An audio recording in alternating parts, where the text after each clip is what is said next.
Hello बच्चों, कैसे हैं आप सब? I hope you are fine. बच्चों, आज हम हमारी वेव ऑप्टिक्स की जर्नी को आगे लेकर चलते हैं। कल हमने क्या पढ़ा था? कल हमने हाइजन और न्यूटन का नजरिया पढ़ लिया था नेचर ऑफ लाइट को लेकर के। आज हम क्या पढ़ेंगे? आज हम वेव थ्योरी से रिलेटेड कुछ बेसिक टर्मिनोलॉजीज को पढ़ेंगे और उसी आइडिया को आगे प्रोसीड करके अलग अलग फिनोमेनास को एक्सप्लेन करने की कोशिश करेंगे। ठीक है, क्लियर है? तो आज हम लोग क्या पढ़ने वाले हैं इस चैप्टर में, तो वो मैं आपको बता देता हूं। आपको आज के लेक्चर में पढ़ना है प्राइमरी एंड सेकेंडरी सोर्सेस के बारे में। प्राइमरी और सेकेंडरी सोर्सेस क्या है, उसके बाद हम लोगों को नेक्स्ट पढ़ना है इसमें वेव फ्रंट क्या होता है, वेव फ्रंट किसे कहते हैं। उसके बाद मैं आपको बताऊंगा वेव फ्रंट के टाइप्स क्या होते हैं, कौन सा सोर्स कैसा वेव फ्रंट बनाता है। ठीक है, उसके बाद मैं आपको बताऊंगा हाइजन का प्रिंसिपल क्या है। उसके बाद मैं आपको बताऊंगा construction of spherical and plane wave front. ठीक, क्लियर हो गया?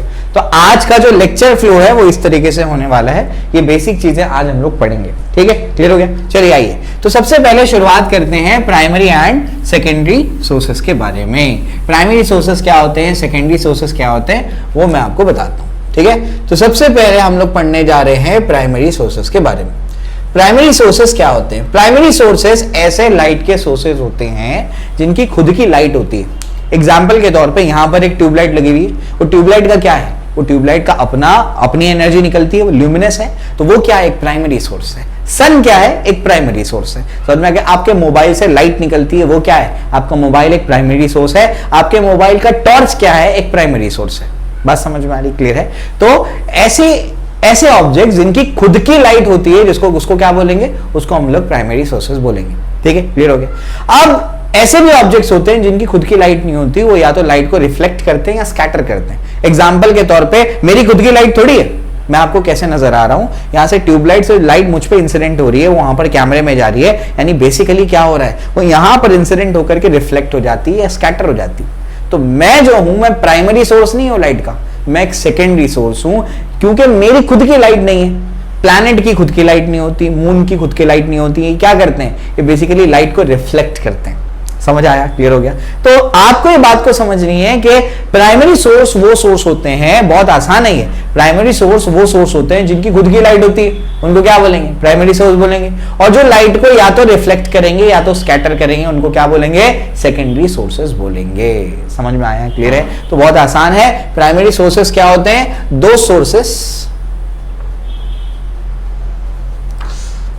which have light of their own, जिनकी खुद की लाइट होती है, उनको क्या कहा जाता है, प्राइमरी सोर्सेस कहा जाता है।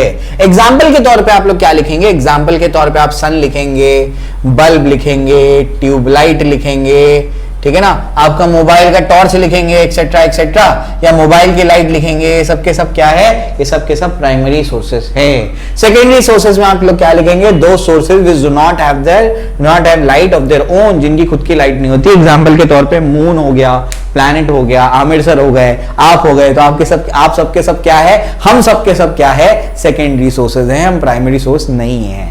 क्लियर हो गया? तो सेकेंडरी सोर्स लिखाने की जरूरत नहीं है। आई होप आप लोग लिख सकते हैं उसके बारे में। आगे बढ़ते हैं, आइए आगे क्या है, प्राइमरी सोर्स हो गया, सेकेंडरी सोर्स हो गया। अब मैं आपको कुछ और बेसिक चीजें बताता हूं, तो ये बेसिक सी चीज आपकी बुक में आपको मिल जाएंगी। उसके बाद और बेसिक चीजें क्या है, जैसे आपको वेवफ्रंट के बारे में जानना है कि वेवफ्रंट क्या चीज होती है।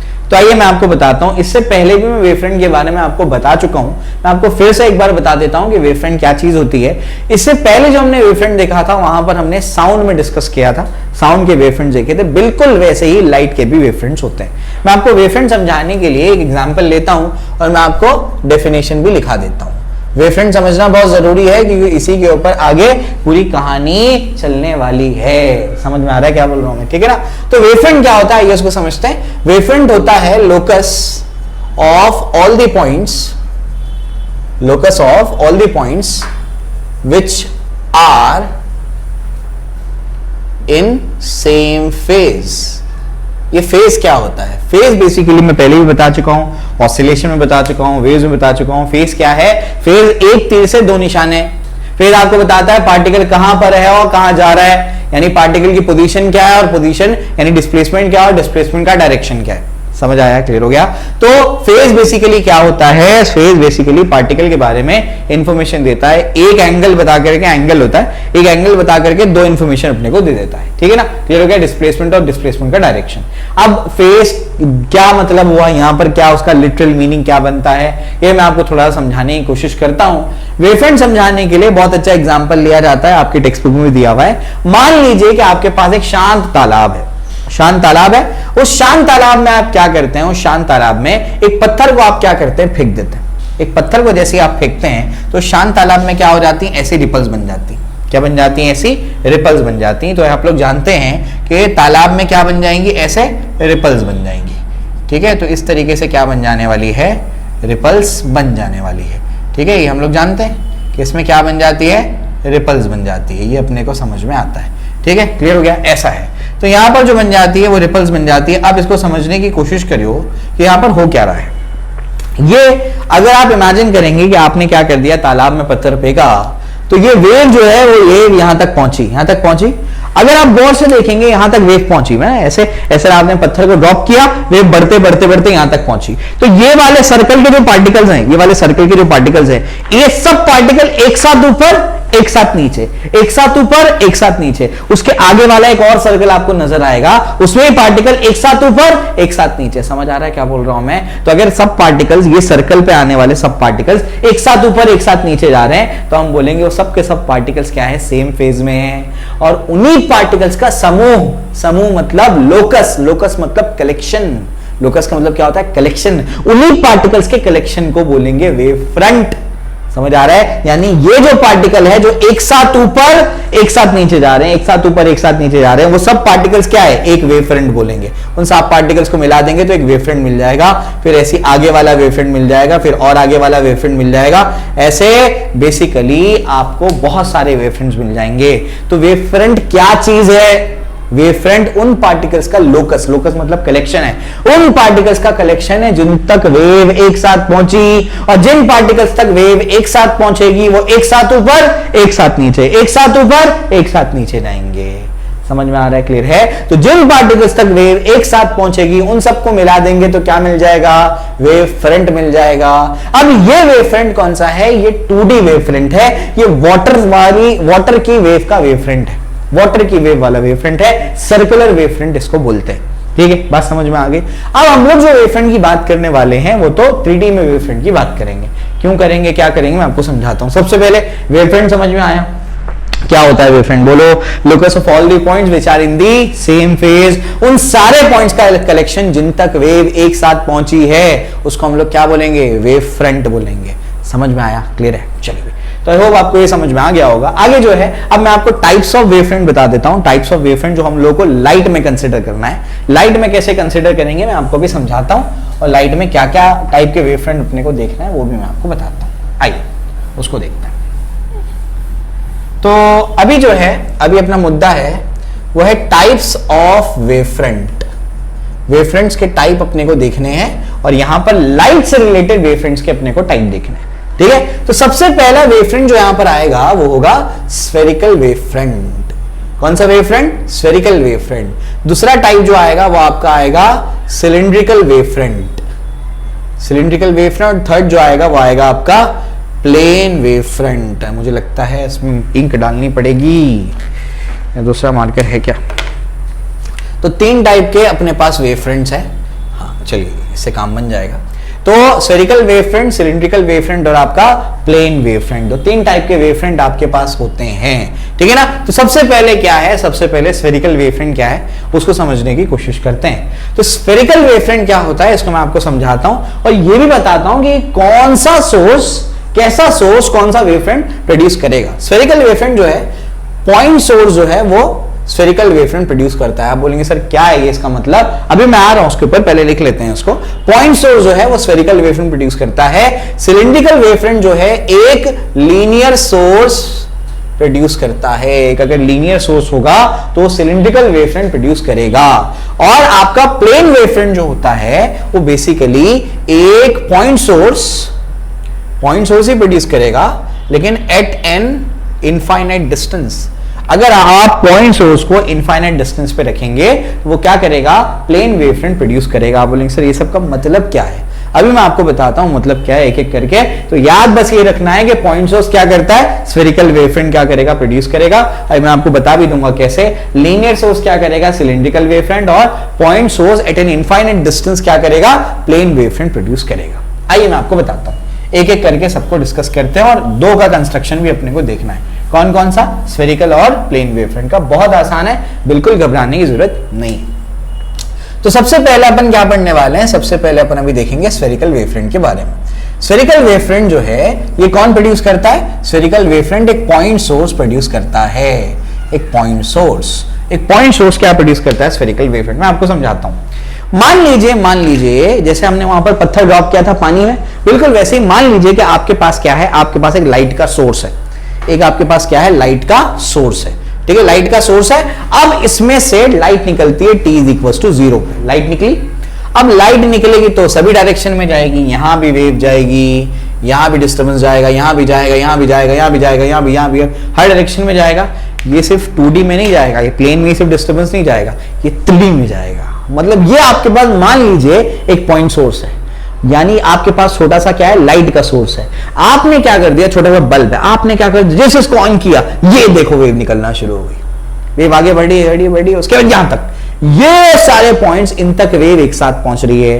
ये सारे पॉइंट्स इन तक वेव क्या हो रही है, एक साथ पहुंच रही है। इन सबको मैंने मिला दिया तो क्या मिल जाएगा, इन सबको मैंने मिला दिया तो मिल जाएगा एक स्फेरिकल वेव फ्रंट।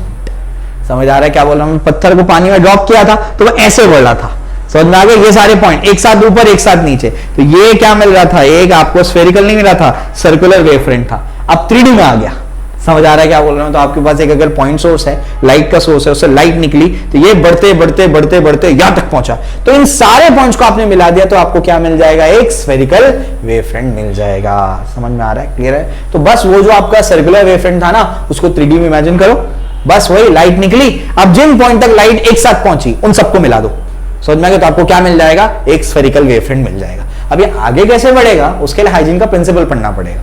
बात समझ में आगे, क्लियर है। तो बेसिकली आपके पास अगर एक पॉइंट सोर्स है तो पॉइंट सोर्स क्या प्रोड्यूस करता है, स्फेरिकल वेव फ्रंट प्रोड्यूस करता है कुछ इस तरीके से। ये स्फेरिकल वेव फ्रंट प्रोड्यूस करता है कुछ इस तरीके से। ये अगर यहाँ सेंटर है तो यहाँ भी वेव जा रही है, यहाँ भी वेव जा रही है, ऐसे ऐसे ऐसे ऐसे इस तरीके से। ठीक है, तो इस तरीके से ये ऐसे वेव जाती है। और इसका रेडियस कितना होगा, इसका रेडियस होगा c × t। अब बोलेंगे c क्या है, अरे रेडियस बेसिकली डिस्टेंस होता है। डिस्टेंस क्या होता है, स्पीड इनटू टाइम। स्पीड यानी वेलोसिटी ऑफ लाइट और इनटू टाइम, t टाइम तक यहाँ तक पहुंचा है, मतलब t = t टाइम पे और t = 0 टाइम पे यहाँ तक था। बात समझ में आ गई, क्लियर है। ये 3D में है, पूरा कलिंगड़ है, समझ में आ रहा है। कलिंगड़ का एक स्लाइस नहीं है, पूरा कलिंगड़ है। समझ आ रहा है क्या बोल रहा हूं मैं, क्लियर है। चलो भाई, तो ये अपने को समझ में आता है। तो ये अपना क्या हो गया, वेव फ्रंट हो गया, जो कि कौन प्रोड्यूस करता है, पॉइंट सोर्स प्रोड्यूस करता है। तो पॉइंट सोर्स क्या प्रोड्यूस करता है, स्फेरिकल वेव फ्रंट्स प्रोड्यूस करता है। अब अपन सेकंड वाले वेव फ्रंट पे जाएंगे। सेकंड वेव फ्रंट अपना क्या है, सिलिंड्रिकल वेव फ्रंट। ये सिलिंड्रिकल वेव फ्रंट क्या है, सिलिंड्रिकल वेव फ्रंट समझिए, ये एक लीनियर सोर्स प्रोड्यूस करता है। कौन प्रोड्यूस करता है, एक लीनियर सोर्स। लीनियर सोर्स जैसे आपका एक ट्यूबलाइट, आपके घर में जो ट्यूबलाइट होता है, ये जो अपना ट्यूबलाइट होता है, ये ट्यूबलाइट से क्या होता है, लाइट निकलती। कैसे लाइट निकलती, ये भी डायरेक्शन में, इधर भी, पीछे भी, आगे भी, इस तरीके से। तो इसमें से क्या होगी, लाइट निकलेगी। समझ आ रहा है। तो इसमें से क्या निकल रही, लाइट निकल रही। अब इमेजिन करिए कि ये आपका क्या है, एक ट्यूबलाइट है, इससे चारों तरफ लाइट निकल रही है। अब ऐसे इसको मैंने ऑन किया, लाइट निकलना शुरू हुई, आगे बढ़ती गई। इन पॉइंट्स तक वेव एक साथ पहुंची, उन सारे पॉइंट्स को मिला दिया मैंने। तो इमेजिन करिए कैसा वेव फ्रंट बनेगा, सिलिंड्रिकल वेव फ्रंट। कैसा वेव फ्रंट बनेगा, सिलिंड्रिकल। तो इन सब पॉइंट्स तक वेव एक साथ पहुंची, मान लीजिए, मिला दिया इन लोगों को मैंने। तो ये जो वेव फ्रंट आपको मिलेगा, ये क्या है, आपका सिलिंड्रिकल वेव फ्रंट। तो वेव फ्रंट क्या है, wave front collection of points है। कौन से पॉइंट्स का कलेक्शन, उन पॉइंट्स का कलेक्शन जिन तक वेव एक साथ पहुंची। मैं बार बार इसलिए रिपीट कर रहा हूं क्योंकि बच्चों को कंफ्यूजन होता है उसमें। इतनी बार रिपीट करूंगा कि तुम्हारे दिमाग में बैठ जाएगा। क्या है वेव फ्रंट, वेव फ्रंट्स उन पॉइंट्स का कलेक्शन है जिन तक वेव एक साथ पहुंची। वेव फ्रंट उन पॉइंट्स का कलेक्शन है जिन तक वेव एक साथ पहुंची। जिन पॉइंट्स तक वेव एक साथ पहुंचेगी उन सबको मिला दो तो क्या मिल जाएगा, नया वेव फ्रंट मिल जाएगा। समझा, क्लियर हो गया, एकदम आसान है। तो लीनियर सोर्स अगर आपके पास होगा तो क्या बनाएगा, सिलिंड्रिकल वेव फ्रंट बनाएगा। ठीक है, ये बहुत आसानी से समझ में आ जाता है। इसके बाद क्या, इसके बाद आपका थर्ड है प्लेन वेव फ्रंट। अब ये थोड़ा सा आपको समझना पड़ेगा कि प्लेन वेव फ्रंट क्या है। प्लेन वेव फ्रंट कौन बनाता है? पॉइंट सोर्स ही बनाता है, लेकिन पॉइंट सोर्स कहां पर है? Point source at an infinite distance. अगर पॉइंट सोर्स को आप इनफाइनाइट डिस्टेंस पे रख देंगे तो क्या होगा? तो बेसिकली आपको एक प्लेन वेव फ्रंट मिलेगा। सर मतलब क्या होता है इसका? सबसे पहले ये इनफाइनाइट डिस्टेंस क्या है? इन्फिनिटी का मैथ्स में और फिजिक्स में मतलब अलग अलग होता है। मैथ्स में इन्फिनिटी क्या होता है? मैथ्स में बेसिकली इन्फिनिटी होता है आपका अनगिनत, अनकाउंटेबल, जिसको काउंट नहीं किया जा सकता, उसको इन्फिनिटी कहते हैं। ठीक है ना, वो एक सिंबल होता है। इन्फिनिटी कोई नंबर नहीं होता है, इन्फिनिटी एक सिंबल होता है, वो अनगिनत का सिंबल है। ये इन्फिनिटी क्या है? अनगिनत यानी अनकाउंटेबल का सिंबल है। फिजिक्स में इन्फिनिटी का मतलब क्या होता है? फिजिक्स में इन्फिनिटी का मतलब होता है, हम बोलेंगे कि source is at an infinite distance. इसका मतलब ये नहीं कि वो इन्फिनिटी पे रखा है, इसका मतलब ये होता है कि वो हमारी पहुंच से बहुत दूर है। फिजिक्स में इन्फिनिटी का मतलब क्या होता है? हमारी पहुंच से बहुत दूर है। एग्जाम्पल के तौर पे सन हमारे लिए क्या है? सन हमारे लिए एक पॉइंट सोर्स है। अब बोलेंगे पॉइंट सोर्स, वो तो बहुत बड़ा सोर्स है। अरे भाई इतना बड़ा सोर्स है लेकिन हमारी पहुंच से बहुत दूर है, तो हम लोग उसको एक पॉइंट सोर्स मान लेंगे। और इतना दूर है कि हमारी पहुंच से बाहर है, तो हम उसको इनफाइनाइट डिस्टेंस पे मान लेंगे। तो लेकिन क्या वो इनफाइनाइट डिस्टेंस पे है? नहीं, हमने उसका डिस्टेंस कैलकुलेट किया हुआ है, लेकिन हम क्या बोलेंगे? वो इन्फिनिटी पे रखा हुआ है। तो इन्फिनिटी का मतलब फिजिक्स में क्या होता है? जो हमारी पहुंच से बहुत दूर होता है उसको क्या बोलते हैं? इन्फिनिटी बोलते हैं। समझ में आया? क्लियर हो गया? तो दोनों का मतलब अलग अलग है। फिजिक्स में इन्फिनिटी का मतलब अलग है और मैथ्स में इन्फिनिटी का मतलब अलग है। यहाँ पर इनफाइनाइट डिस्टेंस का मतलब क्या है? इनफाइनाइट डिस्टेंस का मतलब ये है कि वो हमारी पहुंच से बहुत दूर रखा हुआ है, उसको इन्फिनिटी कहते हैं। ठीक है, अब समझिए कि ये आपका क्या है? मान लीजिए सन है, ठीक है, सन है, और ये अपना क्या है? ये अपना अर्थ है। अब क्या होता है, सन जो है एक तो पॉइंट सोर्स हमारे लिए हो गया, ये बहुत दूर है हमारे से, वो तो ये क्या करेगा? ये वेव एमिट करेगा, ऐसे वेव एमिट करेगा।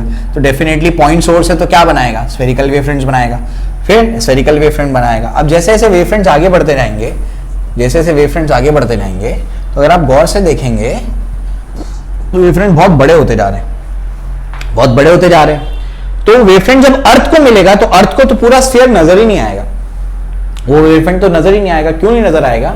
क्योंकि वो स्फीयर इतना बड़ा है कि हम उसको समझ ही नहीं पाएंगे। हमको क्या लगेगा? हमको लगेगा एक छोटा सा हिस्सा आ रहा है हमारे पास। एग्जाम्पल देता हूं मैं आपको, उससे क्लैरिटी आ जाएगी।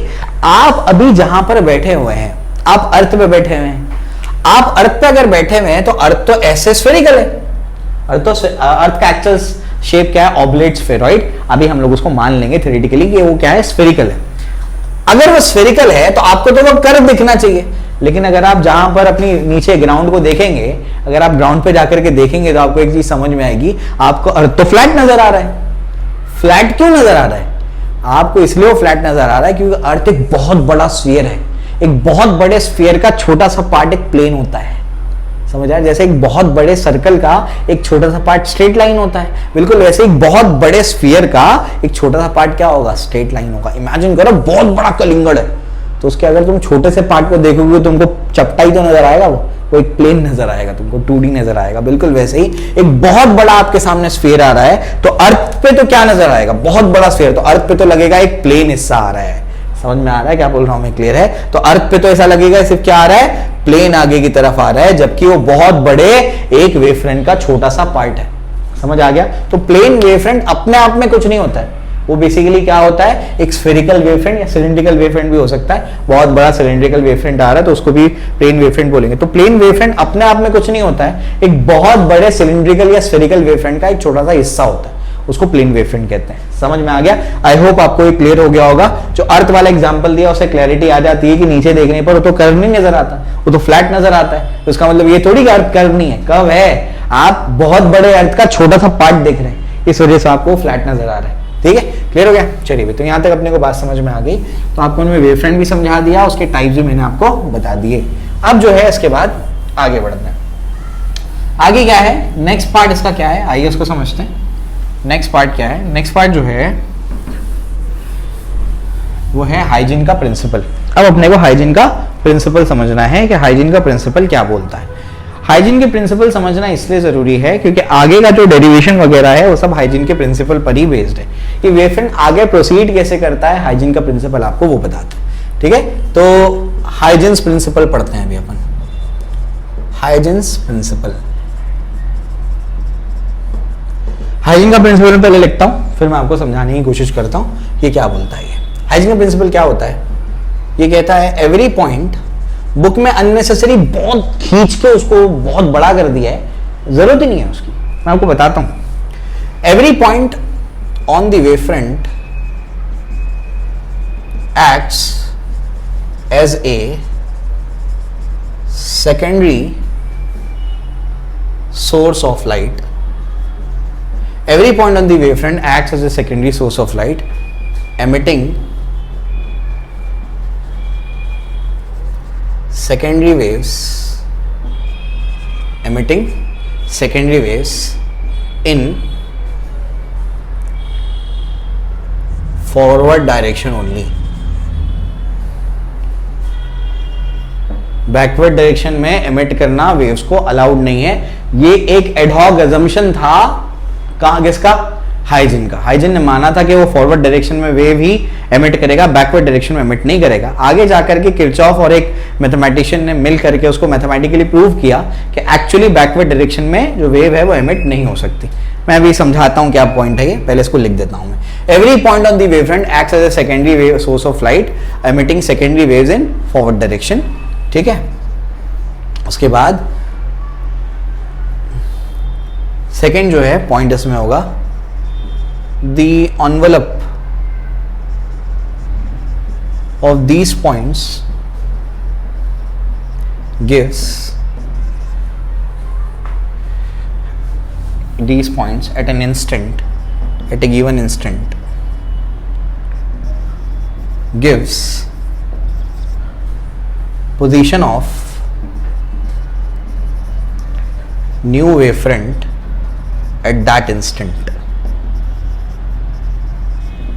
ठीक है, ये जो है इसके दो पॉइंट्स हैं, ये समझाने की क्या कोशिश कर रहा है ये मैं आपको बताता हूं। ये बोलता है कि वेवफ्रंट का हर एक पॉइंट सेकेंडरी वेव एमिट करना शुरू करता है सिर्फ फॉरवर्ड डायरेक्शन में, बैकवर्ड डायरेक्शन में वेव एमिट नहीं होती है। मैं आपको समझाता हूं कि मान लीजिए कि यहां पर आपके पास एक पॉइंट सोर्स है। अब ये पॉइंट सोर्स क्या करेगा भाई? सभी डायरेक्शन में वेव्स को एमिट करेगा, तो ऐसे एमिट करेगा, वेव्स को एमिट करेगा। इन सभी पॉइंट्स को आपने क्या कर दिया? ऐसे मिला दिया। जिन पॉइंट्स तक वेव एक साथ पहुंची है उन पॉइंट्स को मिलाने पर क्या मिल जाएगा? उन पॉइंट्स को मिलाने पर एक वेवफ्रंट आपको मिल जाएगा। क्या मिल जाएगा? एक वेवफ्रंट आपको मिल जाएगा। अब ये जो देखो इन पॉइंट्स एक साथ पहुंची, इन सबको आपने मिला दिया तो क्या मिल गया? वेवफ्रंट। अब ये प्रिंसिपल ये बोलता है कि हर पॉइंट, वेवफ्रंट का हर पॉइंट क्या करेगा? अपनी वेव्स एमिट करना शुरू कर देगा, और वो सिर्फ फॉरवर्ड डायरेक्शन में करेगा। ये बैकवर्ड मतलब अगर वेव एमिट कर रहा है कोई पॉइंट तो इधर भी कर सकता है, इधर भी कर सकता है, हर डायरेक्शन में कर सकता है। लेकिन ये बोलता है सिर्फ फॉरवर्ड डायरेक्शन वाली वेव होंगी, बैकवर्ड डायरेक्शन वाली वेव जो है वो इफेक्टिव नहीं होगी, वो इनइफेक्टिव होगी। वेव जो है सिर्फ फॉरवर्ड डायरेक्शन में आगे बढ़ेगी, बैकवर्ड डायरेक्शन में वेव एमिट नहीं करेगा। आगे जाके मैथमेटिकली प्रूव हो गया, मैं इक्वेशन बताता हूं उसका। तो ये बोलता है वेवफ्रंट का हर पॉइंट क्या करेगा? अपनी वेव एमिट करना शुरू कर देगा। ठीक है ना, ये वेवफ्रंट का हर पॉइंट क्या करेगा? अपनी वेव एमिट करना शुरू कर देगा। ठीक है, तो हुआ क्या? पॉइंट सोर्स से वेव निकली, ये निकली, इन पॉइंट तक एक साथ पहुंची, तो ये क्या मिल गया? नया वेवफ्रंट।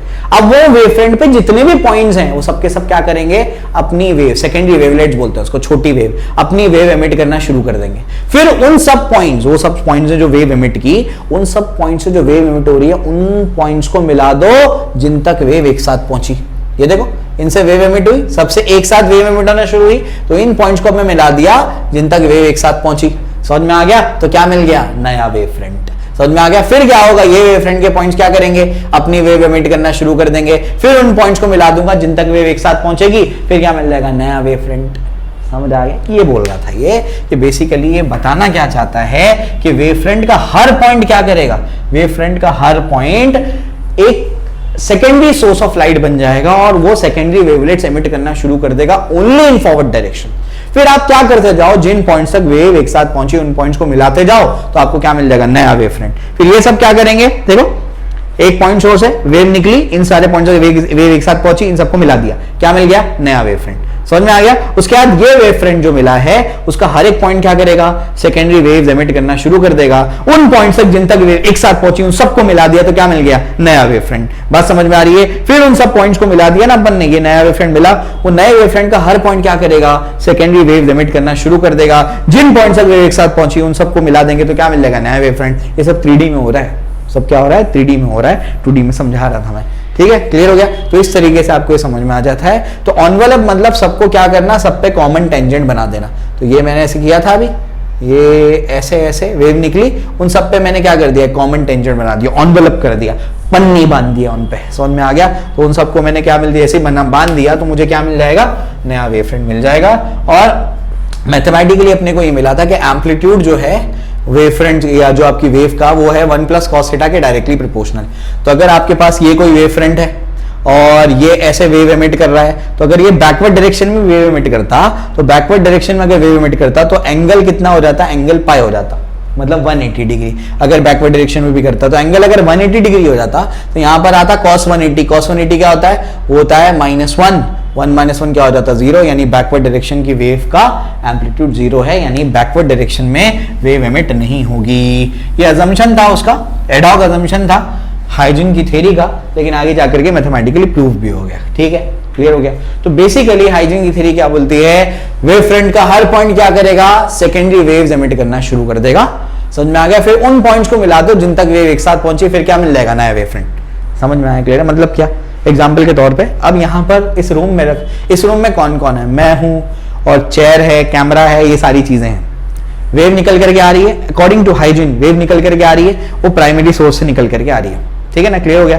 मैं क्या हूं, सेकेंडरी सोर्स हूं। जैसे लाइट मुझ पे पड़ेगी तो मैं क्या करूंगा, मैं यहां से स्कैटर करना शुरू कर दूंगा लाइट, यानी सेकेंडरी सोर्स बन जाऊंगा और क्या करूंगा, लाइट एमिट करना शुरू कर दूंगा। बात समझ में आ रही है, वो ये बात करना चाह रहा है। ठीक है, क्लियर हो गया। तो इस तरीके से every point on the wave front acts as a secondary source of light emitting secondary waves in forward direction only. Envelope of these points at a given instant gives the position of new wavefront at that instant. ठीक है, समझ में आ गया। Amplitude के बारे में भी आपको मैंने समझा दिया। तो याद क्या रखना है, वेवफ्रंट का हर पॉइंट क्या करेगा, रिपीट करो मेरे साथ में, वेवफ्रंट का हर पॉइंट क्या करेगा, हर पॉइंट से वेव्स एमिट करना शुरू करेगा। ठीक है, every point on the wavefront acts as a secondary source of light. Primary कौन है, जिससे एक्चुअली लाइट निकली। वेवफ्रंट का हर पॉइंट क्या है, सेकेंडरी सोर्स है, खुद की लाइट नहीं है, वो इसकी लाइट मिलने के बाद वो क्या कर रहा है, सेकेंडरी वेवलेट्स एमिट करना शुरू कर रहा है। फिर उन पॉइंट्स को फिर से मिला दो जिन तक वेव एक साथ पहुंची, नया वेवफ्रंट। फिर नया वेवफ्रंट मिला, वो सबके पॉइंट क्या करेंगे, वेव एमिट करना शुरू करेंगे। फिर उन पॉइंट्स को मिला दो जिन तक वेव एक साथ पहुंची, फिर से क्या मिल जाएगा, नया वेवफ्रंट। समझा, क्लियर हो गया। ठीक है, आई होप मैंने पूरी कोशिश की है इस चीज को समझाने की। ठीक है, समझ में आ गया होगा। अगर कोई कंफ्यूजन हो तो कमेंट सेक्शन में बताइए। ठीक है, अब जो है इसके बाद कंस्ट्रक्शन देख लेते हैं शॉर्ट में, construction of spherical wavefront and plane wavefront. Plane wavefront और स्फेरिकल वेवफ्रंट के कंस्ट्रक्शन हम लोगों को देखने हैं, कैसे कंस्ट्रक्ट करना है, बहुत आसान है। स्फेरिकल वेवफ्रंट का कंस्ट्रक्शन देख लीजिए। स्फेरिकल वेवफ्रंट में क्या होगा, आप क्या करेंगे, आप एक पॉइंट सोर्स लेंगे, यानी एक पॉइंट लेंगे, उससे एक पर्टिकुलर रेडियस लेकर के एक आर्क आप लोग ऐसे ड्रॉ करेंगे। आर्क ड्रॉ कर दिया, यहाँ सेंटर में कहीं आएगा वो। ठीक है, उसके बाद क्या करना है, उसके बाद आप लोग क्या करेंगे, आप लोग ऐसे ये ऐसे एरोज बनाएंगे। इनको वेव नॉर्मल या रे बोलते हैं। क्या बोलते हैं, रे बोलते हैं या फिर वेव नॉर्मल बोलते हैं। अब ये जो आपको यहाँ पर पॉइंट्स मिल रहे हैं, यहाँ पर आपको जो पॉइंट्स मिल रहे हैं, ये पॉइंट्स क्या करेंगे, ये पॉइंट्स जो है क्या करने का, ये सबसे पहले आपने एक यहाँ पर सेंटर लिया और एक आपने आर्क बना दिया। ठीक है ना, और आपने क्या कर दिया, यहाँ पर रेस बना दी, इसको बोलते हैं वेव नॉर्मल या फिर रेस। ये क्या बताता है, ये आपको बताता है कि वेवफ्रंट कौन से डायरेक्शन में आगे बढ़ रहा है। वेवफ्रंट जिस डायरेक्शन में आगे बढ़ता है, उसी डायरेक्शन में आप एरो बनाते हैं। अब आप क्या करेंगे, यहां से सेंटर लेकर के छोटे छोटे रेडियस के ऐसे हेमिस्फीयर्स बनाएंगे। बैकवर्ड डायरेक्शन में क्यों नहीं बनाएंगे, क्योंकि बैकवर्ड डायरेक्शन का जो आपका स्फीयर है वो क्या है, इनफेक्टिव है। समझ में आ गया। आपने क्या कर दिया, एक स्फीयर बनाया, फिर आपने एक स्फीयर बनाया, फिर आपने एक स्फीयर बनाया, फिर आपने एक स्फीयर बनाया, फिर आपने एक स्फीयर बनाया, फिर आपने एक स्फीयर बनाया, इस तरीके से। तो ऐसे क्या करेंगे आप लोग, ऐसे जो है आप लोग क्या करेंगे, ऐसे स्फीयर बनाते जाएंगे। ठीक है, ऐसे स्फीयर बनाते जाएंगे और उसके बाद क्या करेंगे, यहां से आप लोग क्या करेंगे, सेंटर इसको लेंगे, यहां तक का रेडियस लेंगे और ये जो पॉइंट आपको मिल रहे हैं इन सबको आप क्या कर देंगे, ऐसे एनवेलप कर देंगे। समझ में आया, क्लियर है। तो ये क्या मिल जाएगा आपका स्फेरिकल वेवफ्रंट। ये रेडियस कितना होता है, सीटी रेडियस है। CTO का डिस्टेंस क्या होता है, स्पीड इनटू टाइम, फिर वही कहानी रिपीट करने का रहता है, ठीक है ना, फिर वो कहानी रिपीट करना होता है, ठीक है। तो यानी आपको क्या करना होता है, ऐसे एक आर्क लो, फिर यहाँ पर 2-3 पॉइंट्स कंसीडर करो और क्या करते जाओ, छोटे छोटे हेमिस्फीयर्स बनाते जाओ और फिर क्या कर दो, उन सबको एनवेलप कर दो, फिर इनको एनवेलप कर दो, 2 लेयर बना दिया, बहुत हो गया, समझे। एग्जाम में आएगा, अगर बोर्ड एग्जाम में अगर ड्राइंग अच्छी नहीं है, कंस्ट्रक्शन अच्छा नहीं है, इसको अटेम्प्ट मत करना, क्योंकि 2 मार्क का सवाल आता है, कंस्ट्रक्शन भी करना होता है और स्टेप्स भी लिखने होते हैं कि क्या क्या आपने लिया है, आपने एक स्फेरिकल वेवफ्रंट लिया है, उस पर ये पॉइंट्स दिए हैं, वो आपको नोट्स में मिल जाएगा, ठीक है, क्लियर हो गया। प्लेन वेवफ्रंट कैसे बनाते हैं, वो भी बहुत आसान है। प्लेन वेवफ्रंट में क्या करो, एक सीधी सीधी लाइन बना दो, तो उसके बाद उस पर भी क्या करो, 2-3 पॉइंट्स कंसिडर कर लो, 2-3 पॉइंट्स कंसिडर किए, उसके बाद क्या करने का, एक स्फेरिकल वेवफ्रंट, फिर उसके बाद यहाँ एक स्फेरिकल वेवफ्रंट, ऐसे, ठीक है, ऐसे स्फेरिकल वेवफ्रंट, फिर उसके बाद यहाँ फिर क्या है, स्फेरिकल वेवफ्रंट, ठीक है। क्यों स्फेरिकल वेवफ्रंट आ रहे हैं, क्योंकि ये पॉइंट सोर्स है ना, पॉइंट सोर्स क्या प्रोड्यूस करते हैं, स्फेरिकल वेवफ्रंट प्रोड्यूस करते हैं। ऐसे आपने बना दिया, उसके बाद क्या करने का, यहाँ से आप क्या कर दो, वेव नॉर्मल बना दो, इन सभी पॉइंट्स को मिला दो, तो क्या मिलेगा, नया वेवफ्रंट। फिर उसके बाद फिर छोटे छोटे हेमिस्फीयर्स बनाओ, पर्टिकुलर रेडियस के, सब एक ही रेडियस के होने चाहिए, ठीक है ना। उसके बाद फिर इन सबको मिला दो, तो ये क्या बन जाएगा, आपका प्लेन वेवफ्रंट, समझा, क्लियर है। तो इस तरीके से आप 3D वेवफ्रंट्स को 2D में ऐसे बना सकते हैं, हम कोशिश करते हैं उसको बनाने की, ठीक है ना। आपको बता दिया मैंने, बस क्या करना है, आर्क बनाना है, छोटे छोटे स्फीयर्स बनाते जाने, फिर उन सबको एनवेलप करना है, फिर छोटे छोटे स्फीयर्स बनाते जाने, उन सबको एनवेलप करना, इतना आसान है। समझ आया, क्लियर हो क्या रहा है, ये आपका सोर्स है, इससे लाइट निकली, यहां तक पहुंची, वेवफ्रंट्स के जिन पॉइंट्स तक लाइट एक साथ पहुंचेगी, वो सब के सब पॉइंट्स क्या करेंगे, अपनी वेव एमिट करना शुरू कर देंगे। वही तो कर रहा हूं मैं, देखो हर पॉइंट क्या कर रहा है, अपनी वेव एमिट करना शुरू कर रहा है, वही बता रहा हूं मैं, हर पॉइंट अपनी वेव, बैकवर्ड डायरेक्शन में क्यों नहीं, क्योंकि वो इनइफेक्टिव होता है। समझ आया, क्लियर हो गया। तो इस तरीके से अपन क्या करेंगे, कंस्ट्रक्शन ऑफ स्फेरिकल और आपका प्लेन वेवफ्रंट करेंगे। तो आई होप आपको ये समझ में आ गया होगा। अगर कोई कंफ्यूजन आपको हो तो आप हमको कमेंट सेक्शन में बताइए, मैंने पूरी तरीके से इसको कन्वे करने की कोशिश की है। और इसके बाद का जो टॉपिक है वो बहुत ज़्यादा इंटरेस्टिंग है, जिसमें हम लोग रिफ्लेक्शन के बारे में पढ़ेंगे, इंटरफेरेंस और डायफ्रैक्शन के बारे में पढ़ेंगे। तो आई होप आपको समझ में आ जाएगा। अगर कोई कंफ्यूजन हो तो कमेंट सेक्शन में बताइए और अपने दोस्तों के साथ में इसको शेयर करिए, ताकि हम ज़्यादा से ज़्यादा लोगों की हेल्प कर पाएँ। Okay, thank you.